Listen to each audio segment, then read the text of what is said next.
Hello friends, एक बहुत interesting chart मैं आपके साथ शेयर कर रहा हूँ और ये चार्ट इंक्रीमेंटम रिपोर्ट में से लिया गया है। इंक्रीमेंटम एजी हर साल एक बहुत अच्छी एक रिपोर्ट निकालती है रिगार्डिंग कमोडिटीज़ एंड गोल्ड, और ये चार्ट उस बुक में से है। Sources IGWT on x.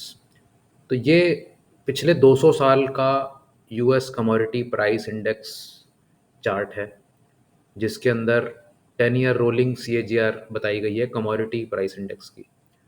तो आप ये देखेंगे कि ये एक साइक्लिकलिटी है, जो कि commodity price index time to time एक नेगेटिव CAGR जोन में चला जाता है और एक उसमें एक्सेस की भी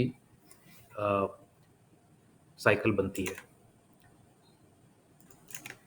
तो देखने वाली बात यह है कि जैसे जो साइकिल्स के बीच का जो डिस्टेंस है वो 50-70 साल का डिस्टेंस है। यहाँ 1820 के आसपास यूएस डिप्रेशन हुआ तो 10 ईयर्स रोलिंग CAGR नेगेटिव चली गई।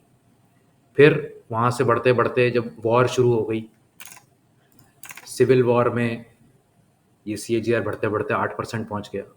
फिर एक लॉन्ग डिप्रेशन का पीरियड आया, फिर ये -7-8% पे आ गया CAGR, 10 ईयर CAGR। फिर वहाँ से अगले 40 सालों में वर्ल्ड वॉर के बाद तक फिर एक कमोडिटी साइकिल आई, जो कि ग्रेट डिप्रेशन में फिर गिर गई। तो आप देख रहे हैं कितना, मतलब 50-60 साल का एक गैप हर डिप्रेशन पॉइंट पर है। और उसके बाद टिल 1980s, जब तक कोल्ड वॉर स्टार्ट नहीं हुआ तब तक एक रैली रही कमोडिटीज़ में। और उसके बाद एक फेज़ ये नीचे का आया, जब फाइनेंशियलाइजेशन ऑफ द वर्ल्ड ज़्यादा हो गया, कमोडिटीज़ वहीं की वहीं रह गई और पिछले 40-45 सालों में हम नीचे की तरफ गए कमोडिटी प्राइस में। अभी कुछ सालों से ये साइकिल फिर से अब ऊपर की तरफ जा रही है और इंक्रीमेंटम रिपोर्ट का मानना है कि 2045 तक अब हम इस साइकिल में हो सकते हैं कि कमोडिटी प्राइसेस कंटिन्यूअसली आपके अगले 20-25 साल 20 साल तक बढ़ते रहें, और ये साइकिल जब तक के मतलब हम इस अ, मुकाम तक नहीं पहुंचते तब तक एक फेज़ ऐसी आ रही है कि जहाँ पे कमोडिटी प्राइसेस वर्सेस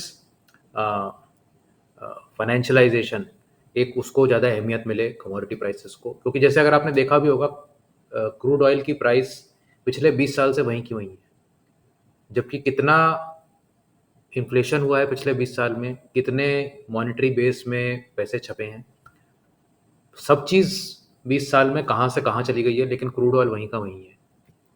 तो ऐसे करके बहुत सारी ऐसी कमोडिटीज़ हैं जिनका कोई रेट नहीं बढ़ा है। हाँ, वो ठीक है कि उनकी प्रोडक्शन में एफिशिएंसी आ रही है, उस करके भी प्राइस डाउन आती है।